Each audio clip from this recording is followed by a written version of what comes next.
Hey guys, welcome back to another video. Today we're going to be upgrading my old system to something that can actually edit my videos. So if you guys have kind of been with the channel, you would have known that my really only IRL content that I've ever really done and filmed has been on that CLX gaming PC. It's going to be linked up here in the card. But that was an absolutely amazing system that I got to kind of test out. But today we're going to be upgrading my own system to where I should be able to edit extremely well. I am shooting this on an iPhone, but I'm going to be upgrading my camera here in a couple of weeks.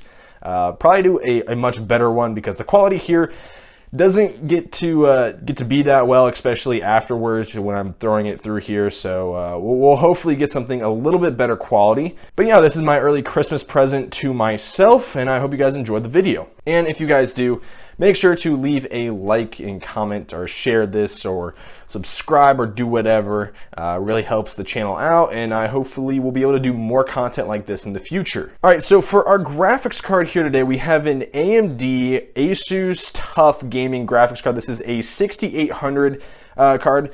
Now, this was the only one that was in stock when I was at Micro Center this morning. I did have to wait in line. This was the one of two cards that were there on the shelf. So I feel extremely lucky that I was able to get this. I know people are not going to be able to get these AMD cards for a very long time just because of how scarce they are.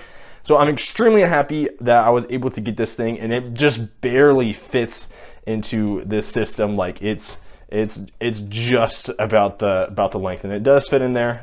But if the fans were on the other side, they definitely would not have made it in there. And then we're also doing a processor upgrade, so we're going to a Ryzen 7 3700X. I was looking to get a Ryzen 9 3900X, but for some reason at Micro Center, the prices have been extremely marked up. It was like $120 more than what it was originally was like a couple weeks ago. It wasn't really worth me going out to get one of those, considering that this thing can edit 4K footage fairly well. It's a 3rd gen Ryzen part, so it does extremely well in all multi-core scenarios. And then for our memory, we're going to be taking out these two sticks. These are two 8 gig sticks. I'm going to be selling all of these parts. I'm going to be selling those GTX 1060 and that processor along with the cooler.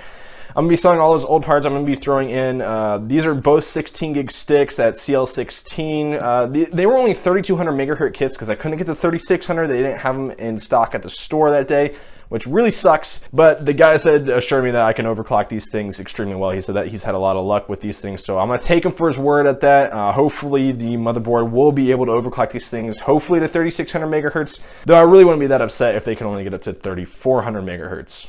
And if you guys want to know what I'm using this this little iFixit screwdriver, and see if this can come into focus. Probably not. It's just a standard screwdriver. Really nice, ESD safe, so we don't have to really worry about any static shocks, and it's a super nice screwdriver to work with.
Alright, so I just got the entire thing put together. I had to redo some cable management, but we finally got everything put in. I got the USB little thing over there so I can control the RGB on this fan, and hopefully I can just install ASUS or a sync to get the RGB on this thing. I just want to turn them blue as a static color just because that's what all these fans are, and blue is just kind of my color. So yeah.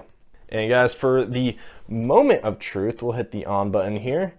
And everything seems to turn on. I've tested it, made sure that it's just going to reboot a bunch of times because it's still got to figure out the timings for the memory, and I know it's kind of getting out of focus, but yeah, it's just trying to find the timings for that memory. Hopefully I can get all this stuff worked out, but yeah, man, it looks to be pretty decent. Now we got a little bit of GPU sag. I'm hoping I can find something to kind of prop this thing up like right here so this thing doesn't get too bad. But other than that, I think it turned out extremely well, and I'll get back to you guys when the entire thing's back together and we've gotten into Windows and all that stuff. Alright, so we're back into Windows. We got some gameplay of Destiny 2 up there. It's just going to be some little background gameplay footage while I'm going to talk about the system. As well as gameplay was, played on the new system as well as recorded off of the graphics card. And it's all performing extremely well. It's performing where I think it should. I mean, the NVIDIA encoder on the Nvidia GPUs is a lot better than what's on this system, but I definitely think that this is still a great video encoder. And the next thing with the graphics card, after this gameplay, this isn't when this graphics card is overclocked. I still kind of want to do some testing and see what the video codec and stuff like that, how that works. With the thing overclocked to where I have it. This thing basically maxed out the entire slider that I could use on the ASUS GPU tweak thing.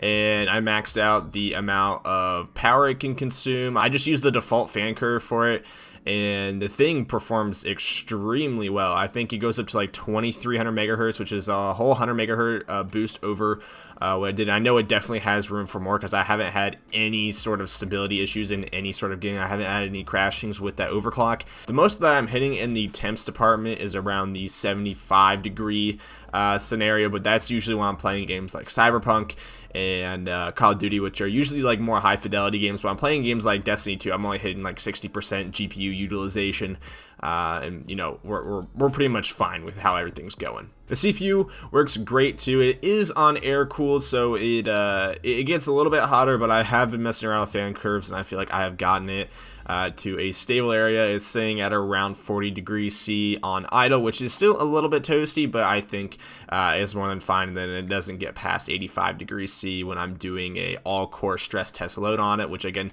think is more than acceptable for a slight overclock, and it's on air cooling. Now, I know a lot of you guys might be a little bit shocked that I got the new AMD GPU, because if you guys have been at any of my recent streams, I've been talking and saying that I've been considering getting the new RTX 3070, but until I walked into the store, that was what I would think I was getting. And I walked in, and basically the 3070s were around the same price as the same card that I got, even though that my card was a good bit over what the MSRP for it was. But I was willing to spend that much money just because that this is a really nice designed cooler, and for the fact that the 5800 performs a good bit better than the 3070, I was like, it doesn't really make a whole lot of sense for me to grab a 3070 again when it's at the same price. Now, in terms of spec of that graphics card, it's got double the VRAM. Its ray tracing performance isn't as great, but everything else, I mean, in just pure rasterization, which is what I'm playing at in most games, it looks phenomenal. I mean, Cyberpunk without ray tracing still looks amazing. So I'm not at all disappointed with the performance. It just kills any game that I have, and I'm playing at 1080p, and I'm hitting 144 hertz on really any game that I want to play.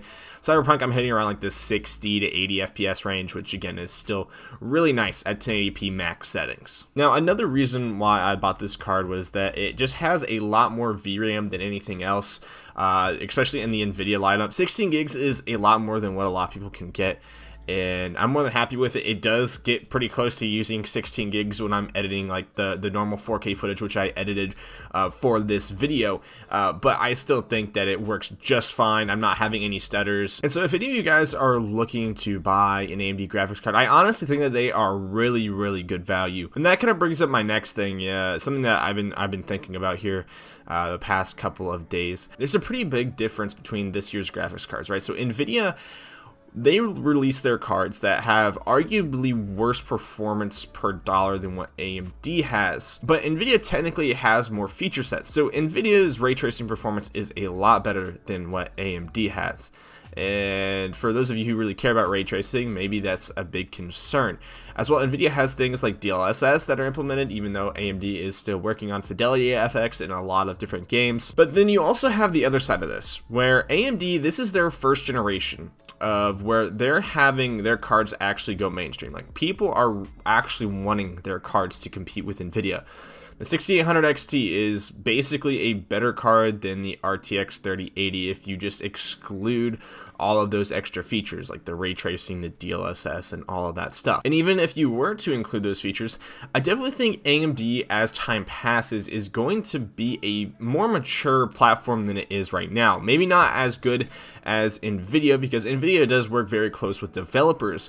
But the other thing that you have to think about is that all of the next-gen consoles are built off of this RDNA 2 architecture. And for these games to be implemented correctly, I guess, they're going to have to be optimized a certain way in order for them to be played well on the consoles. Like we were kind of seeing with Cyberpunk, it's not very well optimized, especially for the consoles. And I think that as they do more and more optimizations, we're going to see better and better performance with things like the RDNA 2 graphics cards. And I think it's the same thing with ray tracing. Nvidia has its own type of ray tracing in there. AMD's ray tracing is not good right now, but I think that over time, as developers start to work with AMD's ray tracing or their implementation of ray tracing, I think that the performance of these cards are going to get better and better, because these guys are going to be forced to work with the consoles.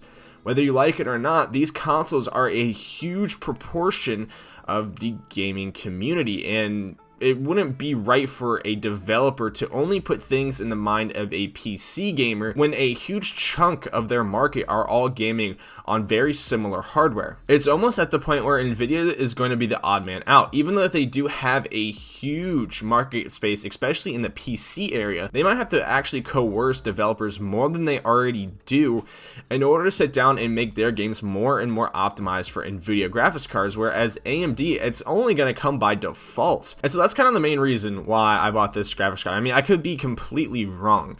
And that's perfectly fine. I'm fine with being wrong. I like the performance of this card right now, and I think it's great. But I think what people should watch out for is something that we've already seen in the AMD pipeline, where back in the day when we had GCN and Polaris, Polaris wasn't that great when it first came out. It was barely competitive with what Nvidia had. But as time went on and driver revisions improved performance and helped it in gaming, Polaris was one of, if not the best value cards at its time. A 580 that really wasn't competing with a 1066 gig card at the beginning of its launch, eventually was way surpassing it in a couple games just because of driver optimizations. Now, I don't think we're going to see any leaps like we did from the drivers that we got from, you know, that architecture of GPUs from back in the day. But anyways, if you guys have any thoughts on that or just want to talk about the upgrade, that's definitely great. I just kind of want to throw this in there because I didn't think I could make a whole video on it. But yeah, guys, thanks for watching, and hopefully I'll see you guys in the next one. Peace.